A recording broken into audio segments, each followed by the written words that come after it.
Mosebenzi buhulu buphethile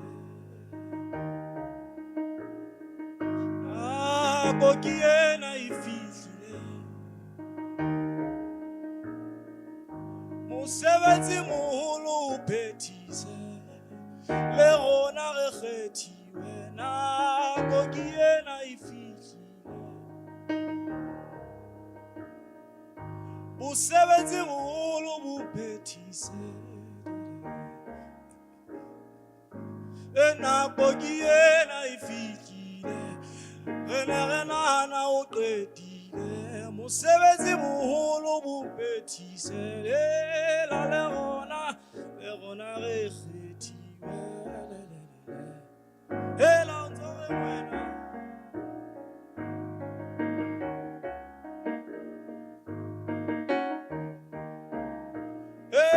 la nakokiyena ifikile Mosebenzi buhulu buphethise Rena uqedile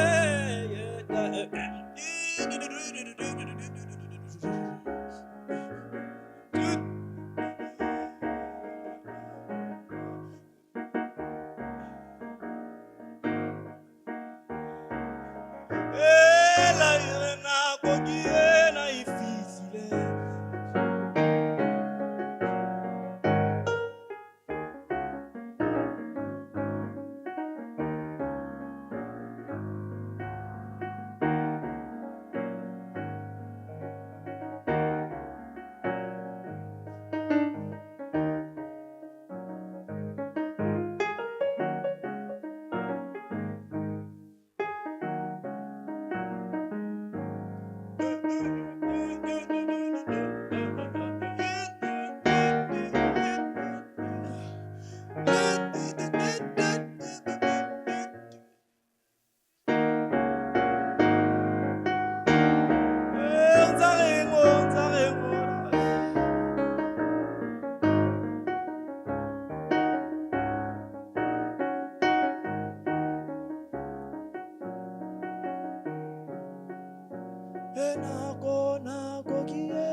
Mosebenzi buhulu buphethise le gona re kgethiwe le gona re kgethiwe le gona re kgethiwe le gona le kgethiwe le lona le kgethiwe mosebenzi moholo le uphethise le lona le kgethiwe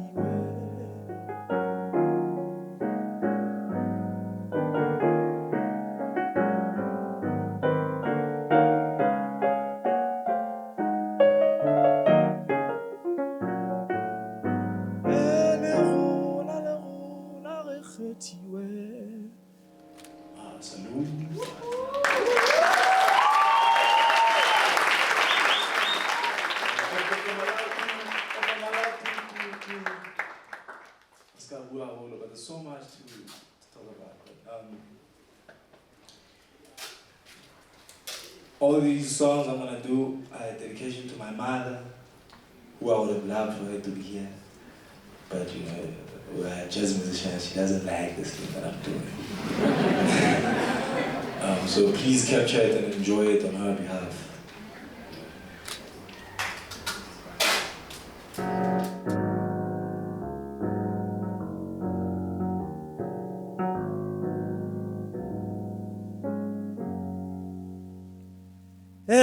Kyahana ki ammele tsohle ke le nna nka o hlola, le nna nka o hlola.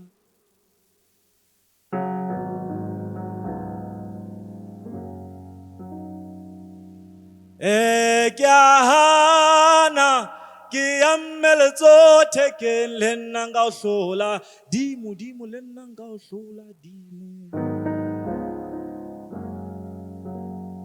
Wa mmona ke mo hulanya ka mosela,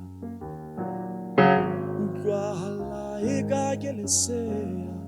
Wa mmona ke mo hulanya ka mosela, utlwahala eka ke lesea. Mo bone ke mo hulanya ka mosela, utlwahala eka ke lesea.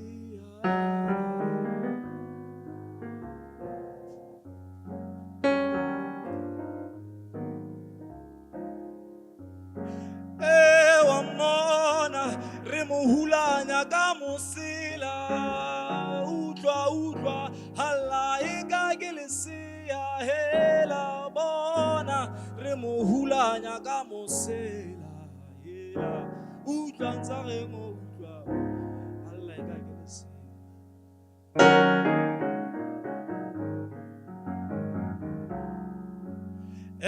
Ke a hana ki ammele tsohle ke le nna nka o hlola, le nna nka o hlola. Ke a hana ki ammele tsohle ke le nna nka o hlola, dimo le nna nka o hlola. Bona ke mo hulanya ka mosela, utlwahala eka ke lesea.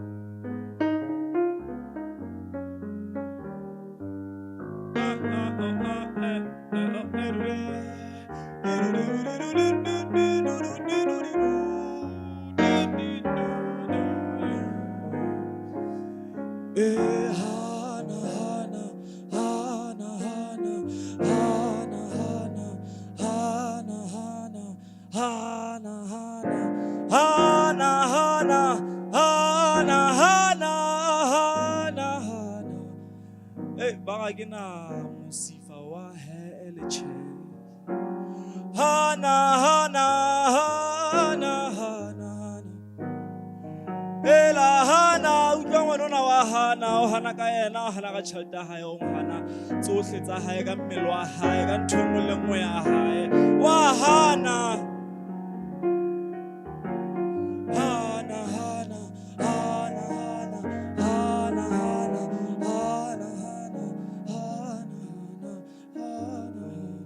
hana ba re hana le ha e le eng hana letho ebile wa hana.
Bari ukenwa kashele munyako watimiti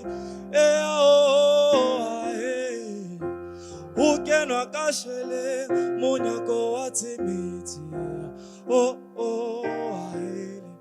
Ari hukenwa kashele, munyako watimiti.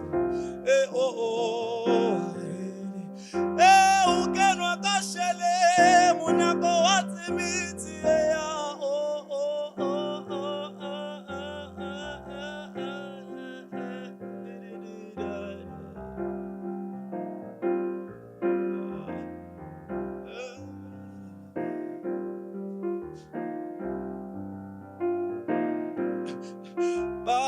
Pramu va mutiba hela, Pitori va mutiba hela, witiba ken. Pramu va mutiba hela, de piki va mutiba hela, mikizi va mutiba hela, mikizi va mutiba, kitchenazi va mutiba. Haya haba mutiba ba mutiba Amanzi Sessions ba mutiba drama ba mutiba pavilion ba mutiba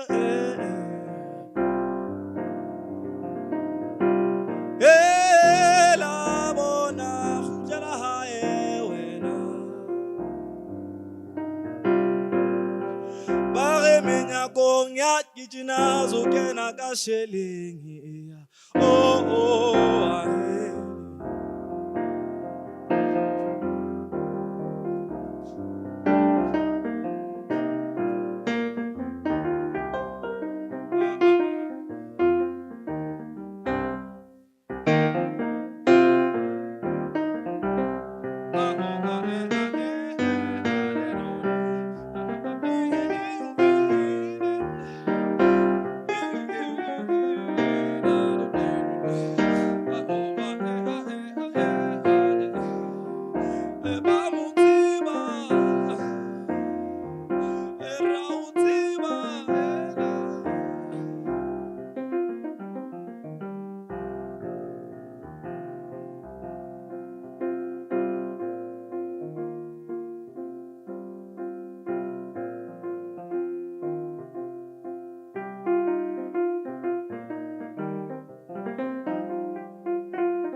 Kateba ore haretlo amona leselenzi bahela selenzi bahela leselenzi bahela lina galetsi bahela moraumonu ke a o bona ebile ke a o tseba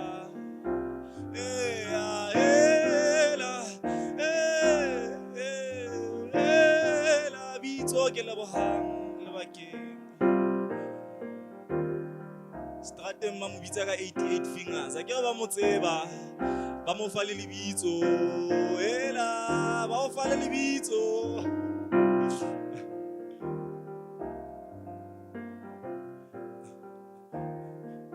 elantsiba modima bele lona le hlohonolo le moha o le late ke a le tseba modima bele lona le hlohonolo le moha o le late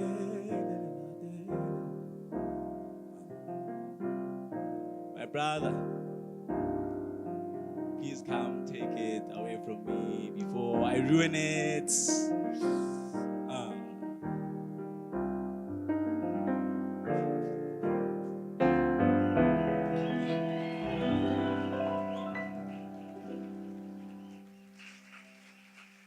Thank you, thank you, thank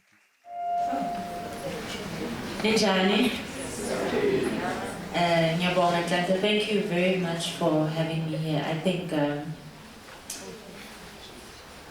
before Nkala, I would just also like to say that iPhupho is one of my favorite bands at the moment because I think the environment here too is very quiet in terms of voices that are very vocal about what is necessary to be spoken about. And like they're amazing musicians all over the country, but for me when I resonate with a message, and nje indlela baziphatha ngakhona, you know, always being for the people. I don't know if it was Fees Must Fall when they had the performance in Braamfontein, but I think you guys carry the music and the essence of this gift of music very beautifully. So ngiyabonga ukuthi ningimemile to be here today and celebrate the new year.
Eyes that never cried are like tears that never dried. She whispers from a dream that I awaken from.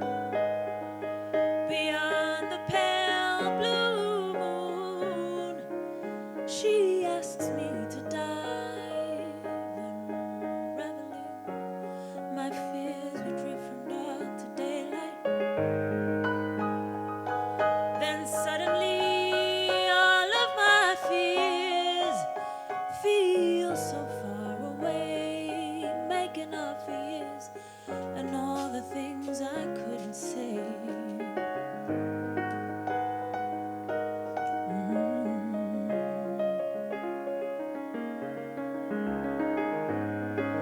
Eyes that never cried are like tears that never dried. She whispers from a dream that I awaken from. Beyond the pale blue moon,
afraid of. Ooh, a garden of Eden within a heart where mothers labor to bring the spark back. Da-da-da-da-da, to the forest of her dreams, once burned to ashes.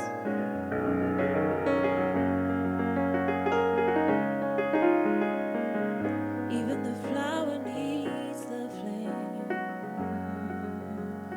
Oh, oh, oh.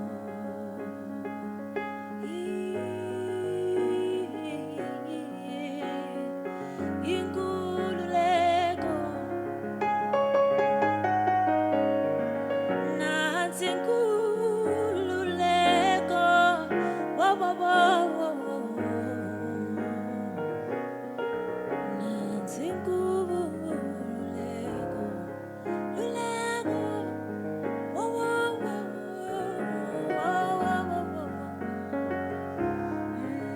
Nansi inkululeko, leko. Nansi inkululeko,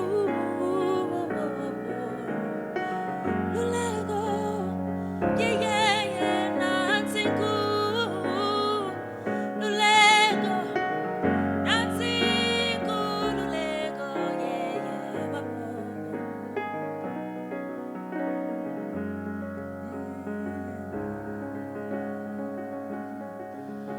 Nansi inkululeko,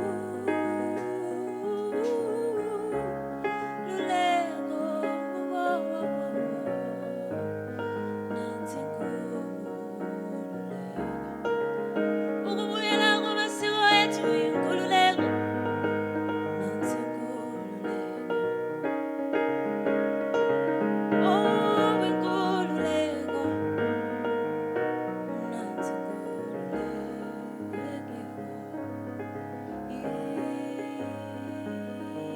Ngiyathemba ubaba nosunduzwa udukuza ngafika untanga kanganga sewezula makengane umehluli wezinkomo ophakamayo. Ngiyathemba ubaba nosunduzwa udukuza ngafika untanga kanganga sewezula makengane umehluli wezinkomo.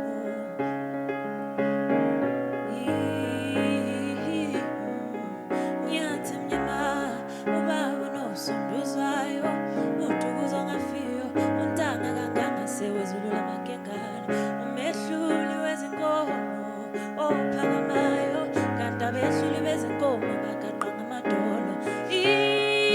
Ngiyathemba ubaba nosunduzwayo udukuza ngafika untanga kanganga sewezulula makengane umehluli wezinkomo ophakamayo kanti abehluli bezinkomo bobomo bagaqa ngamadolo.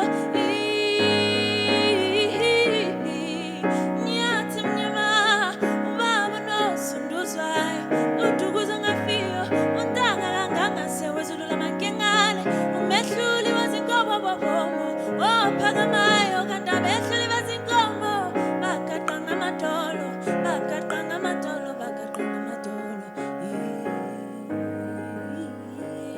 Ngiyathemba ubaba nosunduzwayo udukuza ngafika untanga kanganga sewezulula makengane umehluli wezinkomo ophakamayo kanti abehluli bezinkomo bagaqa ngamadolo.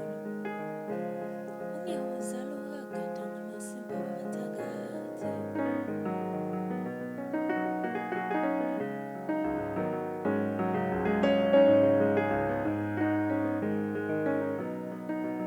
Ungiyawazala ukagada ngamasimba wabathakathi.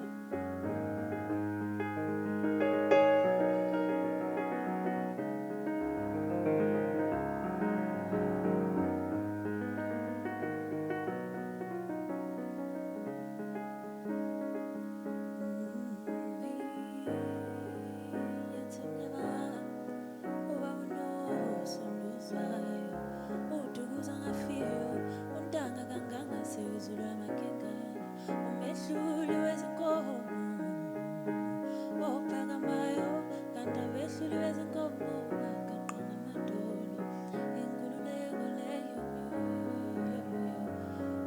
uzazi inkululeko leyo ukubuyela kwamasiko wethu inkululeko leyo.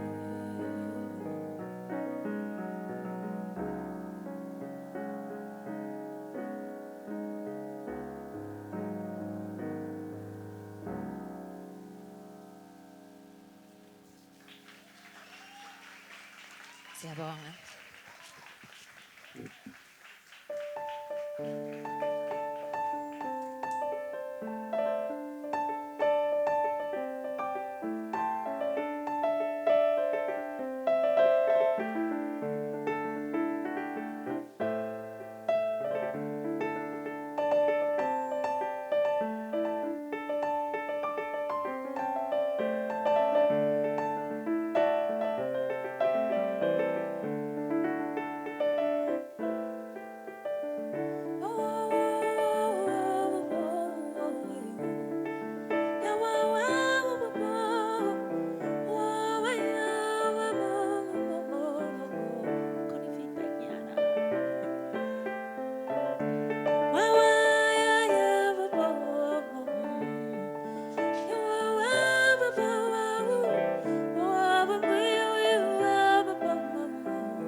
Thank you. The first song engiyidlalile was called Ntuli Lebohang, and I never know which song to start with, by the way, so it's always just like mental dice throwing. But I thought that that's a good song to start with because if anyone has followed my journey for the past 10 years, the thing I have been interrogating the most with my music has been my identity. Umzulu okhulele ePitoli, Lesotho, Ashangane. It's just like my sense of who I am and what that meant has always been like this. If you're Zulu and you're in Joburg, even if the KZN people have beef with us, at least you're surrounded by abantu abakhuluma Zulu, but most people used to think that's how bad the representation is there as social. And these things combined with Ukula going to private schools, Ukula school mentally was like this by the time I got to becoming a musician and trying to figure out what I express as a musician, because what do you express? You express what's inside yourself, and if that's always in question, then that it becomes what I make. So Ntuli Lebohang for me was a journey really of interrogating what I think is the meaning of freedom for me in this current post-94 democracy, going to vote, excitement. And I think it's a constant process, you know. I think freedom is a constant process of not just because in 94, the thing that I always deal with in the song Yami Rainbow is that in 94, we got excited, Satola ma vote, kwaba na euphoria, ibafana besawina ma game. And then wapela lapho nje, it just became a thing of like, yeah, sesiya vota manje. We keep it moving. And it's like, is that really what we perceive ourselves to have lost? Because if we perceive ourselves to have lost the right to vote, and then we're happy that we've got the ability to vote, then we're not really aware of our condition as abantu abamnyama. So Ntuli Lebohang for me was interrogating that and realizing that for me, particularly me, is all that different for everybody. And I know this is like, I'm talking too much, I'm supposed to be playing and singing, but I think in the spaces that I grew up in, there's an idea of a better black, or a black that is generally aspired to because of proximity to whiteness. And I think that's still playing out in our country today, in our politics. The idea of these kind of values versus those, it's always linked to abantu who are usually the working class, grassroots, versus the people who are the elite, or at least aspiring or perceiving themselves to be the elite. And for me, freedom was like a moving away from, I guess, the environment ideologically that I grew up in, school-wise, not home-wise. So, yeah, and part of that, Untlanja mentioned Abu Mama Betu. I had a mother who prayed for everything, even if it wasn't coming. No disrespect to that, though I understand what Abu Mama Betu did what they could. But part of that for me was to really question this thing of why vele sisaba into yamadlozi kangaka, why vele sisaba into yama ancestors wethu. They've made us so afraid of this thing and demonized it. What's the whole thing about it? So Ntuli Lebohang for me was going into my own personal history, reading about where I come from as and embracing it. And then the second song, Inzalo, is a song by Uma Miriam Makeba. It's called Umome. And it is a song that her mother taught her. And it is a song about, like it's a lament, yomuntu who goes and visits her husband or lover, I don't know what it is. And then the husband is like, ooh, this cutie. And then she's heartbroken, obviously. But I think, again, with that, the very important thing for me is to also share stories of women, because as much as black people have a struggle, black women are so under-spoken for. And I think that song speaks to some of the pain that women experience on a day-to-day basis in their homes. Yeah, let's play. The next song I'm going to play is called New Way.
The truth about how it feels.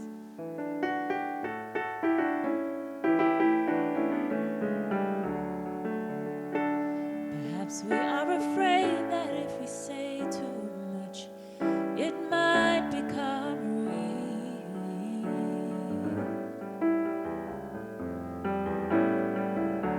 Yet here we are, trapped by all these insincerities.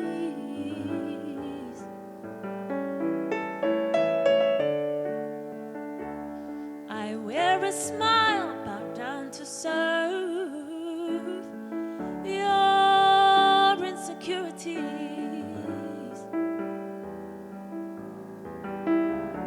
This could be the start of a new way.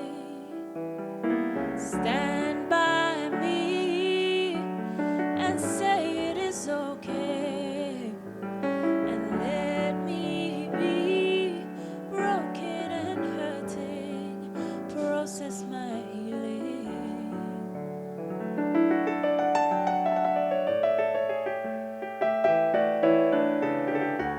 Let me cry, release all of this pain.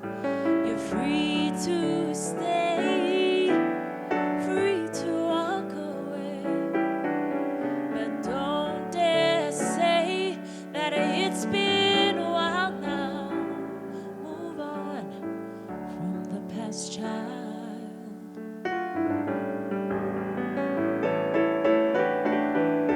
You demand the same thing, the same as these old folk. You enter my temple, then all this love you evoke.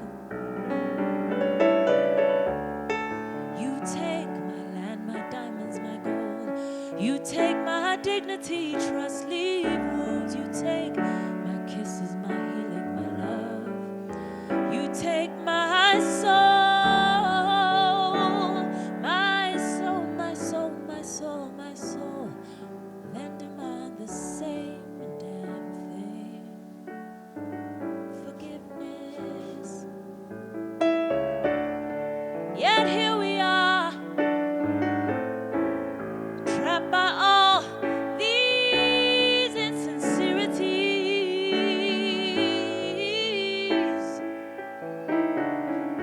Sing it, baby.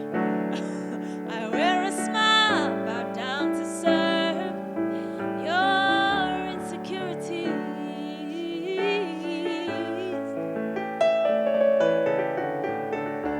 This could be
Shikebenga, shiangena, no mayo, yo, no mayo, yo, no mayo, yo, no mayo, yo, no mayo, yo, no mayo, yo, no mayo, yo, no mayo, yo, batim shimani tutuzela shikebenga shiangena batim shimani tutuzela shikebenga shiangena no mayo yo no mayo yo no mayo yo no mayo yo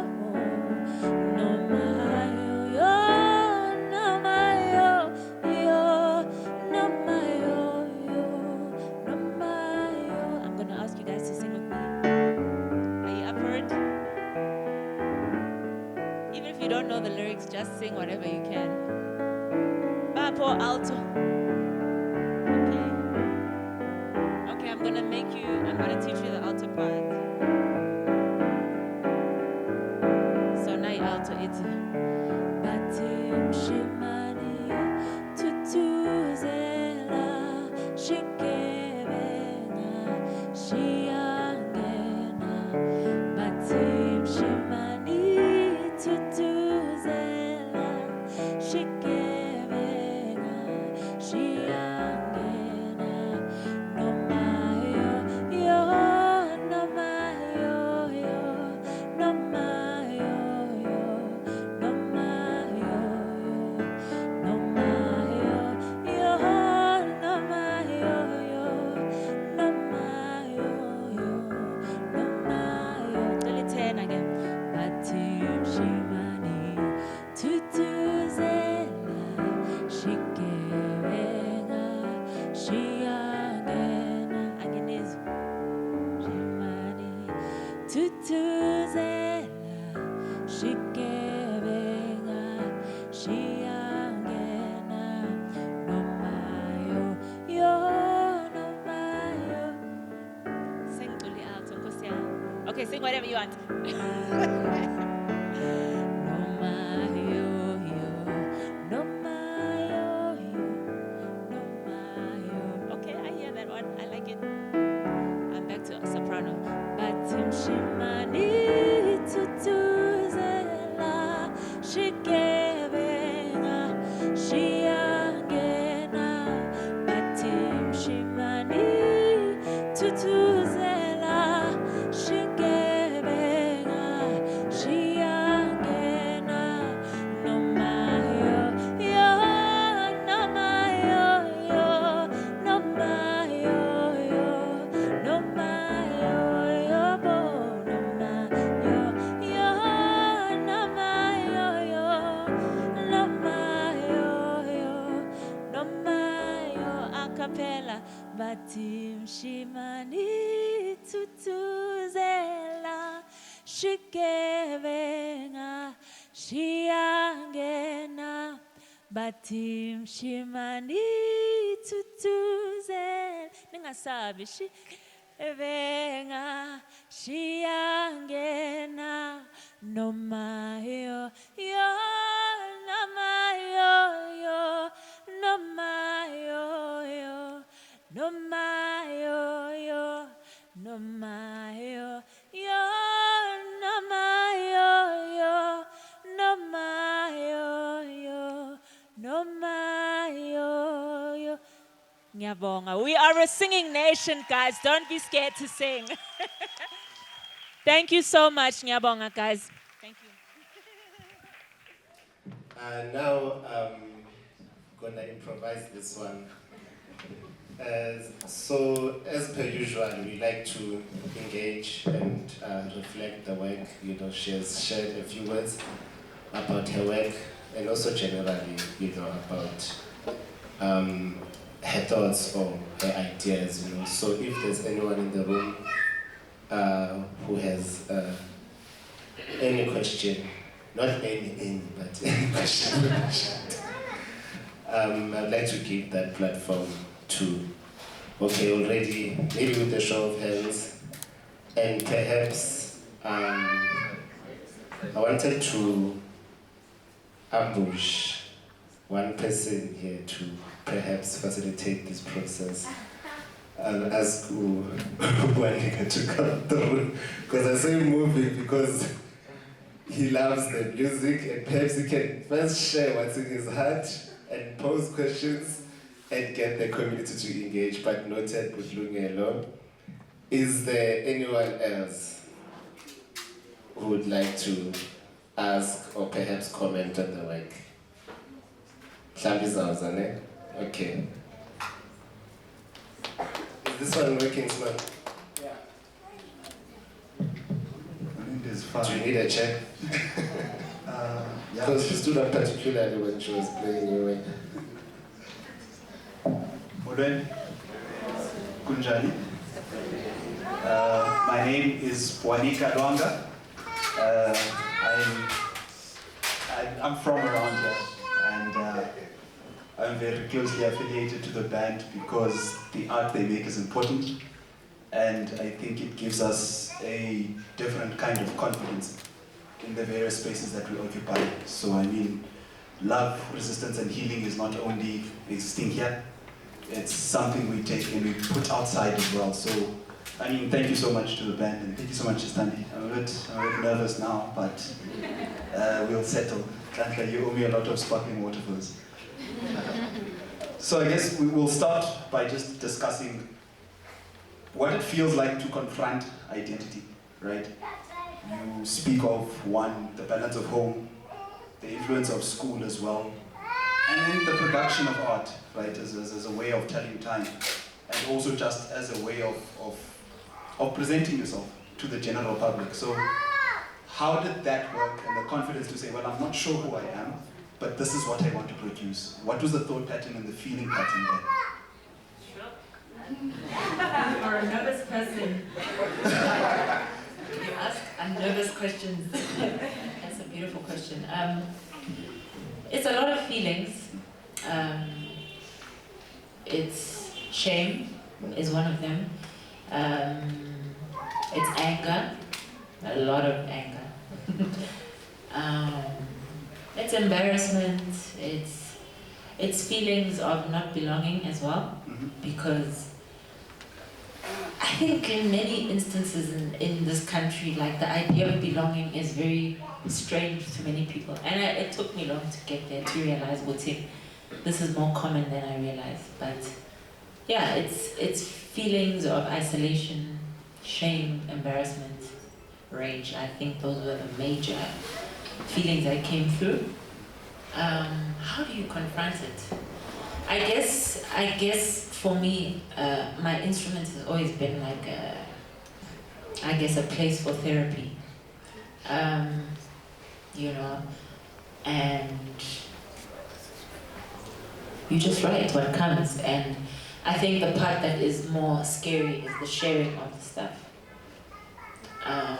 But you kind of get to a place where you realize, it's either I share or I die with the stuff in my house, on my shelf somewhere.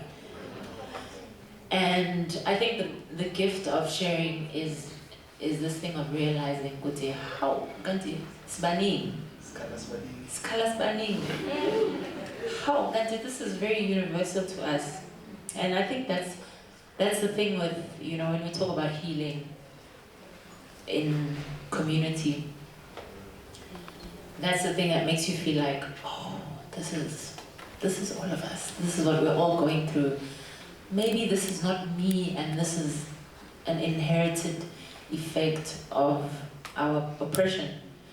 Maybe it's not my fault. Maybe it's, and we point the fingers to the right people, you know what I'm saying? Because I think what a lot of black people carry in this country is this sense that, like, maybe Haiti, who are the reason for, this thing of us not getting the job, we're not praying enough, we're not doing this enough, maybe we're not slaughtering enough cows, I see it enough, but all these creative acts that we do in an attempt to spiritually create the environment where our wishes can happen, we have to get to a point where we realize that it's a system.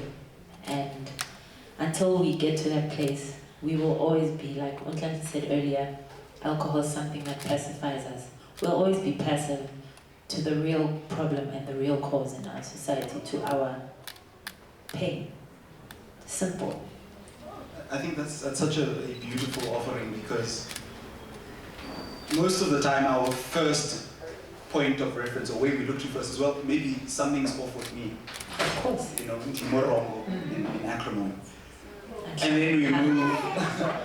And then we move to a space where, after confronting pretty shameful aspects of who we are, we realize that there is an inalienable beauty in being black, one.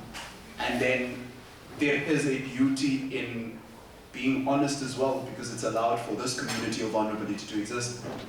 And so maybe then, what would you say is, there's no timeline, but there's a point at which you have to stop allowing things to put you down, or to really be stumbling blocks to your ability to contribute to society, whether it's musically or in any way. What kind of emotions do you traverse when you arrive at that point where, in Xhosa we say, upatiwe by the level and the weight of feeling? I don't necessarily think it's a stopping, but I think it's a balancing act. Because you can't stop until the thing stops. And you can heal, but if the thing that keeps making you sick is around you, you're gonna get sick again. You'll try all the ways that you can, you know. I always say this to people who like say, no, you must focus on your family and raise a good and healthy family. And I'm like, yeah, and then your child leaves the house. Then what? You know what I mean? So I think it's a balancing act. You can't really ever get over leto, as you just find a way. And you, on your way, I guess you try and help others. And then you find a way with 2 people and 4 people and 10 people. And then we have a community like this where people are gathered and not drinking. This is so revolutionary in this country. There is no single alcoholic beverage. And they're just beautiful black people and conscious books at the back and music. Goopy. Not even church has that. It's such a... Wine is so big. No, but I'm basically saying that it's creating community once you can find yourself latching to people who think like you, and then together you move through the thing together. But I don't think you can get over it until the thing is flat on the ground and gone. And I think that's such a really profound contribution. And before I open it up, I think there's interesting themes that you touch on. The healing property of music, right? Ukunyanga, in Xhosa speaks to one healing, but to the measure of time, right? A month is inyanga. And then you also speak to, and very beautifully sing around aspects of a new way, right? We gather on a Monday, there's no alcohol, it's just real interrogation of personhood and community. And I just want to maybe touch on the aspects of how do we get through the awkwardness, you know, of being sober and in a space, of you know, you realize how chemical bounds actually bind you, because you're like, I could be enjoying this more if I was a little bit tipsy. How do we traverse the awkwardness of the new way? And what do you use, Nyanga, is also a star, as your North Star when you're traversing a bit of the awkward stuff? You have to get used to being uncomfortable. There's no other way about it. I mean, if you're healing in the first place, you're going to be uncomfortable. First of all, there's no healing journey. Anyone who tells you, like, oh, it was like sunshine and roses, iselayo. No, there are no sunshine and roses to go back and revisit the time when your father walked out the door, or the time when your husband hit you, or the time when, you know, there's no easy way to go back there. So you're just going to have to get comfortable with the discomfort. And that's why I say community is a very important tool in our healing, collective healing. Because I think also, we talk a lot about unity, but I think there is also a need to address the way in which our communities as Black people have betrayed us as individuals within the community. Whether it be the ways that our communities have protected those who harm us. And also, you know, like, apartheid was very complex, guys. We may have the same skin, but there were people who were Bimplies, there were like, everyone played a different role in our oppression. And we have to get to a place where we're able to sit with the discomfort of being like, Nang lo muntu. You know, walking every day in front of me. Yeah. That's the things we pacify, right, are things we're going to eventually confront, or have to confront, because the state of play in South Africa, on the continent as well, is untenable. We can't continue on this trajectory for much longer. We're running out of runway. And it's important for us to not necessarily be militant towards certain things, but to also to name them accordingly, right? To say, well, we have this problem of how the unit of the family is constructed, etc., and we're going to confront it, you know. And I'm going to open it up now to, with that kind of theme, or that kind of spirit, engage any kind of questions of what is it that we're going to go about confronting as a community that undertakes to try and fix or be part of a solution to this mess. Any questions, any takers, any comments? Okay, I'm going to, is there a roving mic? Let's use that one, then I'll bring this one to you. Okay, what color? Okay, so. Nandi, is there anyone else this side?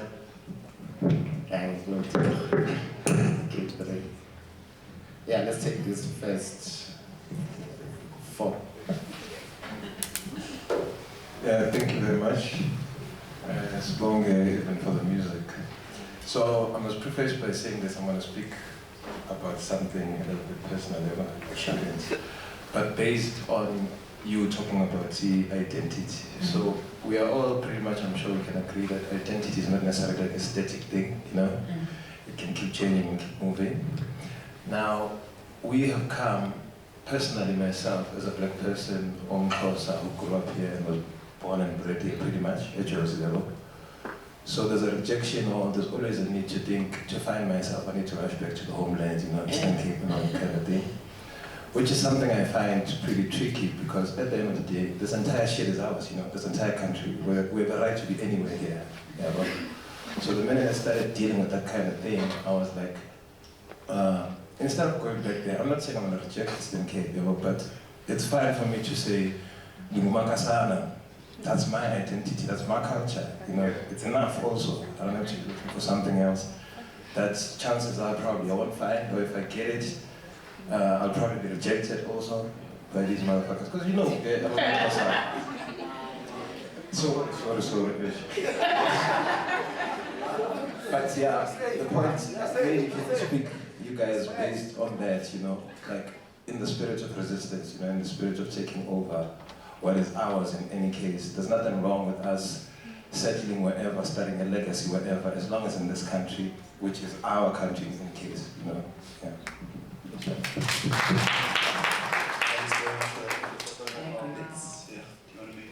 I agree with that. I would add that not just South Africa is ours, the whole world is ours. So if you find yourself embracing Eastern something that is helpful to you, then that's yours, because we are the originators of civilization everywhere.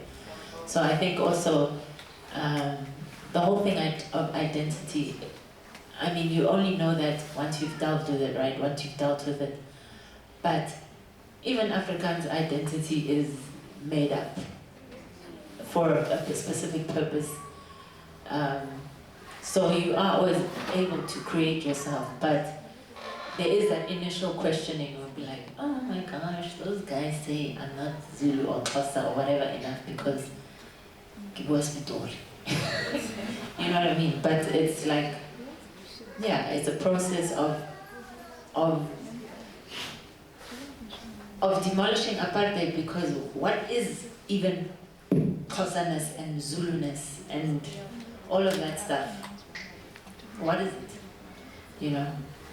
Real resistance is a form of love, right? It's an act of love that records itself at various points in history. And there's a consolidated effort to try and position the miracle we're in as not a miracle. And that kind of does inspire us to give up on it as well. Whereas we can look at it differently and say, well, look, it's a very imperfect country that we have, but it's a whole lot closer to freedom than it was. And then our responsibility is to continue agitating and to continue, moving things forward. I think that's what I'm getting from your contribution. Questions? Yes. Okay. Sambana. My name is Linda. So you spoke a lot about interrogation, and I think that obviously that process isn't an easy one, especially self-introspection, especially also like when you feel like you have no starting place, you can't ask your grandparents who you are because they're not there. And I guess my question is, it's not an easy journey, the journey of just asking yourself questions without having any answers or any place to find answers. How do you not give up when you are within that journey? How do you not lose hope? How do you not become an alcoholic or an addict of some sort? Because just to be a bit personal, a bit like, today's my birthday, but like... Happy birthday!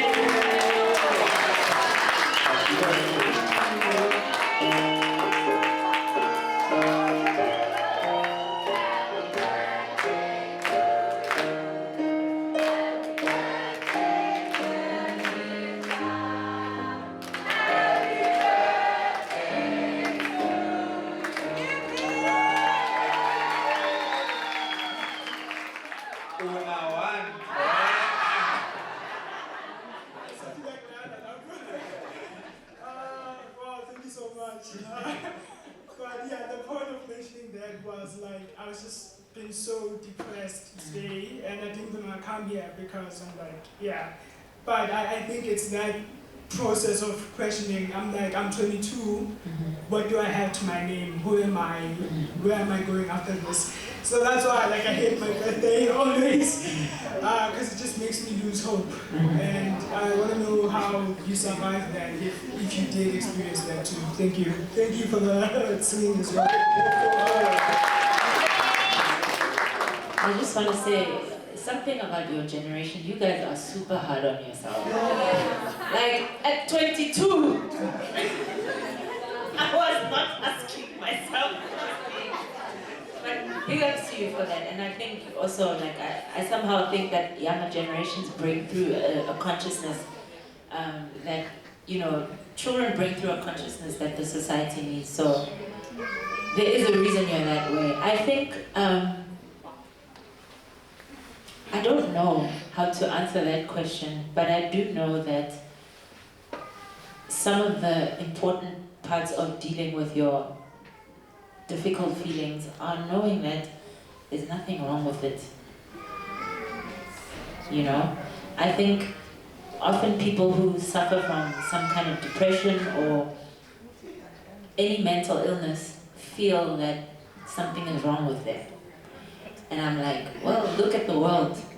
There must be something wrong with people who are not depressed, or who are not sad, or who are not like, damn, it's another day, and this is what's happening here and there and everywhere. So I think just embrace it as you being a very sensitive to your environment person, and sometimes naming it as being depressed or sad. And it also comes from social media, because you see people smiling there. That's like 1 second for the selfie, but it's not a person's entire life. But because we see it all the time, we think, oh, everybody's so happy, everybody knows what they're doing. And in terms of doing in terms of knowing what you want to do, I think this is something I learned from my parents, is that you kind of don't know until you're doing it. To go to, oh, it's happening, you know. There's this idea that makes people think that people who are doing things, they like woke up and they had a 10-point plan and it was like, then I'm gonna go there. And usually you're just falling one thing over another and then you're here. Do you know what I mean? So I would say instead of feeling like you have to have your whole life figured out, just try something. You know, sometimes you can try many things and then by the time you're 40, you're like, I'm so glad I tried that first thing when I was 22 because that's the thing that got me to this thing, you know. Yeah, and it's that thing, like you were speaking about identity, which is like, it's not static. In the same way, purpose is not static. We don't always have to be doing something to be within our purpose, I think. So, yeah, I think just don't be hard on yourself. Because, yeah, what are you guys, Gen Z? I'm at 2000, but yo, they're serious about like, and I'm just like, guys, no, I'm saying because I have a niece, like at 25, she's like, I don't know what to do, I just need to earn this and I don't have it. You're like, yeah. I bought a car 3 years ago when I opened a hammer match. Do you know what I'm saying? Like, relax, don't be hard on yourself, don't let the world outside tell you the measure of success. You've got to define that for yourself. And if you're not sure where to look for positive role models. They are there. They might not be making noise about them, but you'll find them. You'll find people who are doing great things. You don't have to figure out the whole picture. Just take one step, you know. Yeah.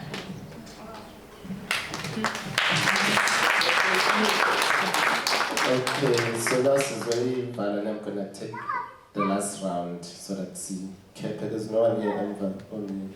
Okay, so it's 1, 2, 3. Oh, 1, okay? Yeah, it's 1. 1, okay, 1. So it's 1, 2, 3, 4, 5. There's no on that side, right? 6. So can I ask that we do all those questions and then you just, yes. Wait. You want to ask all of them? At once. At once. I mean. We need to take one by one. One by one. Okay. Sorry. My memory is not that good. Hi. I am Abazali Abasie. I'm very shy right now, but the question that I have to use tightly is, as a Black woman and trying to find your identity in a Black community, and whereas our cultures entail a very patriarchal mindset, how do you break away from that? Do you become progressive, or do you stick to that because it's what your culture says, or how things are supposed to go, the norms? What is progressive? Progressive in the sense that you break away from the patriarchal, should I say, limitations that are put to you as a woman. I would then say not progressive or forward, but backwards. So for me, it's really, I hate this thing where they say Africans are patriarchal, because I don't think that is our culture. And there are things that we have inherited and called culture in the name of possibly trying to create culture, but I don't think inherently we are a patriarchal people. And I also, to extend that, it's like the whole idea of what femininity is. There's a very Western idea of what femininity is, which is portrayed in the media. Like, when I grew up, there was not a single woman that I grew up around who embodied TV's version of what femininity is, you know. So I think it's just it's also part of going back and just sifting through what is true in what we've deemed our cultures, what is inherited, and asking those questions, because I think if you really dig into the way African societies used to see things, I think women were regarded as very important and really revered. So, yeah, I think it's decolonized. Sanbolan, I'm not sure if I have a question or my question is what, but I just want to know. I think my brother there mentioned that identity changes over time. I don't know, people from back in 1931 not, they identified with certain things, and then we now are identifying with certain things. I noticed something. So me and my partner are raising a kid now here this side in Joburg. Obviously he's exposed to a lot of how can I say, the culture this side. And in such a way that now he's hearing all of these different languages that are here, but we chose, you know what, we're gonna raise you and you're gonna speak English. Come December, we're taking him back home. And then now they're like, what's going on with you? Why are you not teaching the child Xhosa? Imagine I have Xhosa family, she has like a Zulu family, and then the kid now is all over the place. So in my question, I just want to know, with all the cross cultures that we actually have in South Africa, what is the most important thing to preserve so that we can actually say, as South Africans, we actually identify with this together? Ooh, damn, that's a hard question. I can't really answer that, but I think that the stage we're at is not at the stage of finding one complete collective Black identity in the country. I think that's impossible. I think what is necessary right now is that I think we have, as Black people, been completely pacified. We've become very distrusting of each other. And just a generation ago, you know, it was very normal. We go to sugar next door and whatever. So there are ways of raising your children in an African mindset that is not necessarily tied to Ubano Memula, for example, which is a Zulu thing, or to go to the mountain, which is Soto and Xhosa. But it's just finding ways to embed the best parts of ourselves into everything that we do. As a child who, okay, my parents both spoke Zulu, but I grew up in a very Soto. Then at church every Sunday. One Sunday it's Xitsonga, one Sunday it's Baby. So it's like every Sunday everybody's getting a chance. And I think that is more of a blessing than it is a curse. You don't have to be fluent and speak Zulu, Shaka, or whoever. You can just have enough to communicate with people of different things. And one thing my dad used to say to me, because I'd be like, what are we? What am I? And then he's like, those things don't matter. What matters is that you know how to speak to somebody in their own language. So I think it's not a curse to not have a singular way of identifying and communicating. Quick question, sorry. Hi everybody. My name is Lindo and I'm an addict. I joke, I'm not an addict. It's fine. No, I'm really not an addict. My question is deep, it's not really loaded. You gave good background and context of the two songs that you started with. I just wanted you to just explain from a healing/identity perspective what New Way means to you. So New Way is about, I think the imagination is a very important tool for liberation. And I think that we can get trapped in our healing journey, I'm speaking from experience, in the pain, and this was bad, and this was bad, but I think we also have to know where we want to go. So New Way for me was being fed up of all these racist things that happen in this country and fed up of hearing of another femicide incident. And just like the clash between the sides, so to speak. The white people always defending the thing that they're defending. The men are always defending the thing they're defending. And I'm like, can we just get one person who's like, and like, guys, they're right. Do you know what I mean? And I think that does a lot because that's just an acknowledgement and a validation that no one has ever gotten for anything in South Africa. Yeah. So yeah, that's what you mean. Okay, how many more do we have? I think it's one more. That's 3. We should 6, we've done 4 now. And I know I've done count. 3. Okay, we won. So it should be the last 2. Yeah. Okay, last 2, we have 1 and then we have to go. Sure. Okay, thank you. My name is Nkateko Mabasa.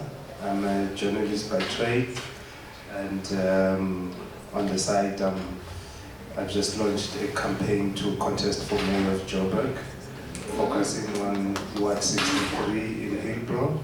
The idea is to create the safest block in Hillbrow and fight informality and urban decay. My comment, I have a comment and a question. One comment is that, what I would like to see as a people is that fighting oppression should not mean fighting development, because informality is unsustainable and chaotic, and formal development is structured and sustainable. My question is, how do you as an artist create music or art that instead of making people escape reality, helps them elevate their thinking? I mean, I don't think about doing that when I do it. It's just the work that, when I'm making music, it's usually what feels like it needs to be said. And I don't feel like I'm sitting and like, what can make people think or feel this way?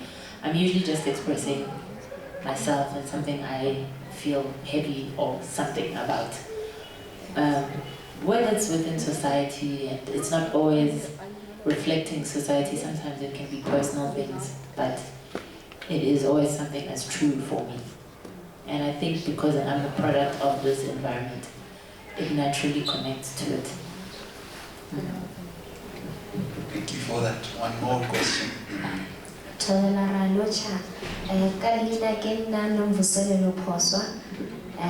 Yeah, every time I say that, people get confused because we do and